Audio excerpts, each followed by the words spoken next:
जय हिंद दोस्तों। Welcome to my YouTube channel GK with Tarun. आज की वीडियो में भारत का उपराष्ट्रपति से जुड़े सभी आर्टिकल, साथ में उपराष्ट्रपति के क्या कार्य होते हैं, राष्ट्रपति जब नहीं रहते हैं देश में तो उसका कार्य उपराष्ट्रपति करते हैं, वो किस आर्टिकल में दिया गया और उपराष्ट्रपति के चुनाव में कौन भाग लेते हैं, उन सभी बिंदुओं पर चर्चा करेंगे जो उपराष्ट्रपति से रिलेटेड है। देखिए, भारत का उपराष्ट्रपति यानी वाइस प्रेसिडेंट ऑफ इंडिया। देखिए, हमारे देश में राष्ट्रपति को जो है पहला स्थान दिया गया है और उपराष्ट्रपति को जो है दूसरा स्थान दिया गया है।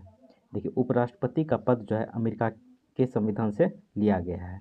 उसके बाद उपराष्ट्रपति का आर्टिकल आप देखिएगा तो आर्टिकल 63 से 73 के बीच में दिया गया है। देखिए, आर्टिकल 63 में क्या दिया गया उसको देखते हैं। आर्टिकल 63 में दिया गया है भारत का एक उपराष्ट्रपति होगा। आर्टिकल 63 में यही चीज़ दिया गया है। आर्टिकल 64 में दिया गया है कि उपराष्ट्रपति राज्यसभा का जो है पदेन सभापति होगा। अतः उपराष्ट्रपति स्वतः पदेन सभापति बन जाएगा, मतलब उसको चुनने की कोई ज़रूरत, राज्यसभा में चुनने की कोई ज़रूरत नहीं है। तो राष्ट्रपति राज्यसभा का पदेन सभापति होगा। ठीक है, ये आर्टिकल 64 में दिया गया है। यही बात जो है आर्टिकल 89 मतलब 89 में भी यही बात कहा गया है कि आर्टिकल 89 में उपराष्ट्रपति राज्यसभा का पदेन सभापति होगा। और आर्टिकल 64 और आर्टिकल 89 जो है एक ही तरह का आर्टिकल है। तो हो सकता है कि ऑप्शन में आर्टिकल 64 ना दे के आर्टिकल 89 दे दे, तो आप वहाँ पे मार दीजिएगा कि पदेन सभापति किस आर्टिकल के अंतर्गत आता है। तो आर्टिकल 64 और 89 में आएगा, तो दोनों में से एक आएगा, तो आप दोनों में से किसी को मार दीजिएगा। ठीक है, देखिए आर्टिकल 64 हो गया। आर्टिकल 65 में आपको बता देते हैं कि आर्टिकल 65 में दिया गया, हम आगे बताएंगे इस वीडियो में कि आर्टिकल 65 में दिया गया है कि राष्ट्रपति की जब मृत्यु हो जाती है या त्यागपत्र देता है या ये उस पर महाभियोग लगा के हटा दिया जाता है, तो राष्ट्रपति के पद खाली रहने पर उपराष्ट्रपति सभी कार्य करेंगे राष्ट्रपति बनकर। आगे हम बताएंगे आर्टिकल 65 भी। देखिए, आर्टिकल 66 में क्या दिया गया है उसको देखिए। आर्टिकल 66 में दिया गया है कि उपराष्ट्रपति की क्या योग्यताएं, मतलब क्या क्वालिफिकेशन होना चाहिए उपराष्ट्रपति बनने के लिए। सबसे पहले भारत का नागरिक हो, 35 वर्ष की आयु पूरी कर चुका हो। राष्ट्रपति व उपराष्ट्रपति के लिए जो है 35 वर्ष की आयु निर्धारित की गई है हमारे संविधान में। राज्यसभा का सदस्य बनने की योग्यता हो, लाभ के पद पर ना हो। लाभ का पद हम बताए हुए थे कि केंद्र सरकार, राज्य सरकार और स्थानीय सरकार से जो लोग वेतन भत्ते, सरकारी सेवा, सुरक्षा आदि लेता हो, वो सभी जो है लाभ का पद है। हम राष्ट्रपति में ये चीज़ बताए हुए थे। राष्ट्रपति वाला वीडियो आप राष्ट्रपति से जुड़े सभी कार्य, सभी आर्टिकल, उससे जुड़े सभी विधायी शक्ति, कार्यपालिका शक्ति, उसकी जो मिलिट्री पावर शक्ति है, सभी चीज़ों की चर्चा हम राष्ट्रपति वाले वीडियो में किए हुए हैं। यदि आप वो नहीं देखें तो डिस्क्रिप्शन में प्ले लिस्ट का लिंक दिया हुआ है, वहाँ से आप देख सकते हैं। ठीक है, उसके बाद यह है 5वां, संसद और राज्य विधानमंडल का सदस्य ना हो। तो ये सभी बातें जो है आर्टिकल 66 मतलब 66 में दिया गया है, जो उपराष्ट्रपति की योग्यता या क्वालिफिकेशन है।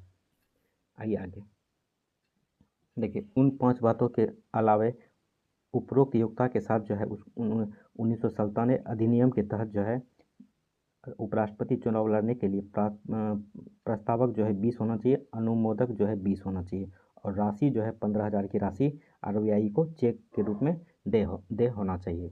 तो राष्ट्रपति के बारे में बताए थे 50 प्रस्तावक, 50 अनुमोदक। ठीक है, और उपराष्ट्रपति के बारे में आप करिएगा तो 20 प्रस्तावक और 20 अनुमोदक होना चाहिए। ठीक है, और राशि जो है उपराष्ट्रपति चुनाव के लिए और राष्ट्रपति चुनाव के लिए दोनों के लिए 15,000 रुपया तय की गई है। देखिए, नोट, कुल वेद मत का 1/6 मत न प्राप्त होने पर जमानत जब्त और यदि 1/6 मत प्राप्त हो जाता है तो राशि वापस कर दी जाती है। तो ये बात राष्ट्रपति के चुनाव में भी है, उपराष्ट्रपति के चुनाव में यही मत है कि कुल में वेद मत का जो है 1/6 मत यदि उपराष्ट्रपति के चुनाव में किसी कैंडिडेट को नहीं मिला है तो वो जो 15,000 रुपया राशि जमा किया गया है तो वो जमानत राशि जो है जब्त कर ली जाएगी। यदि 1/6 मत प्राप्त कर लिए हैं तो उसको जो 15,000 की राशि है उसे लौटा दी जाएगी। देखिए, आर्टिकल 66 में जो है उपराष्ट्रपति का निर्वाचन मंडल जो है ये भी आर्टिकल 66 में ही दिया गया है। इसमें दिया गया है कि संसद के सभी सदस्य मतलब लोकसभा और राज्यसभा के सभी सदस्य निर्वाचित हुए हैं और जिन्हें मनोनीत किया गया है राष्ट्रपति के द्वारा। राज्यसभा में 12 सदस्य को मनोनीत किया जाता है आर्टिकल 80(3) के तहत। ठीक है, और लोकसभा में जो है 2 आंग्ल भारतीयों को जो मनोनीत किया गया जाता था, अब उसे रोक लगा दिया गया है 104वां संविधान संशोधन के तहत। ठीक है, तो उपराष्ट्रपति के चुनाव में जो है सभी लोकसभा और राज्यसभा के निर्वाचित सदस्य और मनोनीत सदस्य जो भाग लेते हैं। देखिए, उपराष्ट्रपति का चुनाव कैसे होता है, निर्वाचन का तरीका कैसा, मेथड ऑफ इलेक्शन उपराष्ट्रपति का। सबसे पहले एकल संक्रमणीय मत प्रणाली से होता है, जैसे राष्ट्रपति का होता है। राष्ट्रपति वाला वीडियो आप देखिएगा तो इसको हम समझाए हुए हैं। अनुपातिक प्रतिनिधित्व के अनुसार होता है, मतलब कि जितना वोट डाला जाता है उसका 50% + 1 जो है उपराष्ट्रपति की जिस कैंडिडेट को मिला है वो जीतता है। और गुप्त मतदान होता है, तो इसे भी ध्यान में रखिएगा। आइए आर्टिकल 69 देखते हैं। देखिए, आर्टिकल 69 में दिया है कि उपराष्ट्रपति की शपथ। देखिए, उपराष्ट्रपति संविधान के प्रति सच्ची श्रद्धा और निष्ठा रखेगा की शपथ लेता है। और ये जो है तीसरी अनुसूची में राष्ट्रपति और उपराष्ट्रपति राज्यपाल के बारे में जो है चर्चा नहीं किया गया शपथ का। ठीक है, उपराष्ट्रपति को शपथ जो है राष्ट्रपति दिलाता है और राष्ट्रपति को सुप्रीम कोर्ट के मुख्य न्यायाधीश। देखिए, आर्टिकल 67 उपराष्ट्रपति का कार्यकाल के बारे में चर्चा की गई है। उपराष्ट्रपति का कार्यकाल पद ग्रहण करने से 5 वर्ष तक का होता है, ये आर्टिकल 67 में कहा गया है। देखिए आगे, देखिए, उपराष्ट्रपति अपना त्यागपत्र राष्ट्रपति को सौंपते हैं। उपराष्ट्रपति की मृत्यु या समय से पहले पद खाली होने पर यथाशीघ्र पद भरा जाएगा। यह आर्टिकल 68 में कहा गया है कि यदि उपराष्ट्रपति की मृत्यु हो जाती है या उनका पद खाली हो जाता है, यथाशीघ्र उसका पद को भरा जाएगा। यह आर्टिकल 68 में कहा गया है। उसके बाद है उपराष्ट्रपति के पद को हटाने का आधार नहीं दिया गया है हमारे संविधान में। तो उपराष्ट्रपति को कैसे हटाया जाए इसके बारे में हमारे संविधान में कोई भी प्रावधान या जो है आधार नहीं दिया गया है। देखिए, तब कैसे हटाया जाता है। देखिए, उपराष्ट्रपति को पद से हटाने की प्रक्रिया राज्यसभा में शुरू होती है। सबसे पहले याद रखिएगा, उपराष्ट्रपति को हटाने की प्रक्रिया जो है राज्यसभा से शुरू होती है। राज्यसभा उपराष्ट्रपति को 14 दिन का नोटिस देती है और फिर राज्यसभा अपने तत्कालीन सदस्य संख्या से प्रस्ताव पारित करेगी। देखिए, लोकसभा की सहमति यानी उपस्थिति और मतदान का, जितना उपस्थित है उसका मतदान का 50% + 1 प्राप्त करने पर उपराष्ट्रपति पद से हट जाएगा। अभी तक किसी उपराष्ट्रपति को पद से नहीं हटाया गया है, तो इसे भी ध्यान में रखिएगा। देखिए, उपराष्ट्रपति के निर्वाचन के संबंध में विवाद जो है सुप्रीम कोर्ट देखता है। यदि उपराष्ट्रपति के चुनाव में कोई गड़बड़ी हुआ है तो ये इसका फैसला सुप्रीम कोर्ट करेगा आर्टिकल 71 के तहत।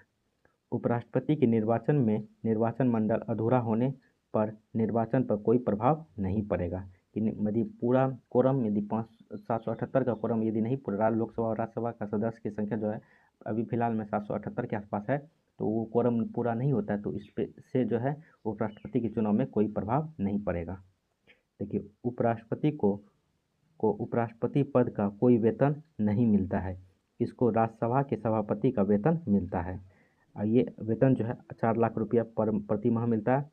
ये बात जो है आर्टिकल 97 में कही गई है। देखिए आगे, अब देखते हैं उपराष्ट्रपति के क्या कार्य हैं। देखिए, राज्यसभा का पदेन सभापति होगा, ये चीज़ हम बताए ही थे कि राज्यसभा का जो है पदेन सभापति स्वतः ही बन जाता है। यह आर्टिकल 64 और आर्टिकल 89 में ये बात की चर्चा की गई है। देखिए, राष्ट्रपति का पद खाली होने पर जो है राष्ट्रपति के पद पर कार्य करता है उपराष्ट्रपति, ये आर्टिकल 65 में दिया गया है। देखिए, राष्ट्रपति का पद किसी परिस्थिति से जो है रिक्त या अनुपस्थित होने पर उसके कर्तव्यों का निर्वहन करता है तो उसे राष्ट्रपति का वेतन भत्ता और सारी सुविधा प्राप्त होता है जो राष्ट्रपति को प्राप्त होता है। यदि उपराष्ट्रपति राष्ट्रपति के पद का कार्य करता है तो उसे राष्ट्रपति के पद में जो वेतन भत्ता मिलता है राष्ट्रपति के का मिलता है। यह आर्टिकल 65 में बात कही गई है। नोट में आप ध्यान में रखिएगा, नोट में ध्यान रखिएगा कि भारत का एकमात्र उपराष्ट्रपति जिनकी पद पर रहते हुए मृत्यु हो गई थी, इनका नाम है श्री कृष्णकांत। 1997 से 2002 के बीच में इनका टाइम पीरियड था। सिर्फ इन्हीं का जो है पद पर रहते हुए, उपराष्ट्रपति के पद पर रहते हुए श्री कृष्णकांत का मृत्यु हो गया था। वे कौन से उपराष्ट्रपति थे जो उच्चायुक्त रहे हैं? तो इनका नाम है डॉक्टर सर्वपल्ली राधाकृष्णन और वीवी गिरी। देखिए, वह उपराष्ट्रपति जो राष्ट्रपति बने हैं, वो उपराष्ट्रपति जो राष्ट्रपति पद जिनको मिला है या निर्वाचित हुए हैं। देखिए, पहला है डॉक्टर जाकिर हुसैन, उपराष्ट्रपति भी रहे, राष्ट्रपति भी रहे। वीवी गिरी, आर वेंकट रमन, डॉक्टर शंकर दयाल शर्मा, के आर नारायण एवं सर्वपल्ली राधाकृष्णन, ये सभी जो है उपराष्ट्रपति के पद पर रहे हैं पहले, फिर राष्ट्रपति बने हैं। देखिए, उपराष्ट्रपति के पद, देखिए वीवी गिरी कार्यवाहक जो है राष्ट्रपति के रूप में कार्य किए हैं। कब किए? जब जाकिर हुसैन की राष्ट्रपति के पद पर रहते हुए मृत्यु हो गई थी, तो वीवी गिरी कार्यवाहक राष्ट्रपति बने थे। उसके बाद बीडी दस्ती भी जो है कार्यवाहक राष्ट्रपति बने थे। इन नखरुद्दीन अली अहमद की जब मृत्यु हो गई थी। और मोहम्मद हिमायतुल्लाह जो है कार्यवाहक राष्ट्रपति के रूप में कार्य किए, ये सुप्रीम कोर्ट के न्यायाधीश थे। तो आप ये सब फैक्ट को यदि याद रखिएगा तो हो सकता है ये सब फैक्ट में आपका क्वेश्चन आ सकता है। देखिए, उपराष्ट्रपति से जुड़े सभी आर्टिकल को देख लिए। आने वाले वीडियो में हम आपको मंत्रिपरिषद, प्रधानमंत्री और मंत्रिपरिषद से जुड़े सभी बिंदुओं पे चर्चा करेंगे। उसके लिए आप लोग चैनल को जरूर सब्सक्राइब कर दें, वीडियो को लाइक कर दें। चैनल को नहीं सब्सक्राइब किए तो ज़रूर आप लोग सब्सक्राइब कर सकते हैं। चलिए, थैंक यू, जय हिंद।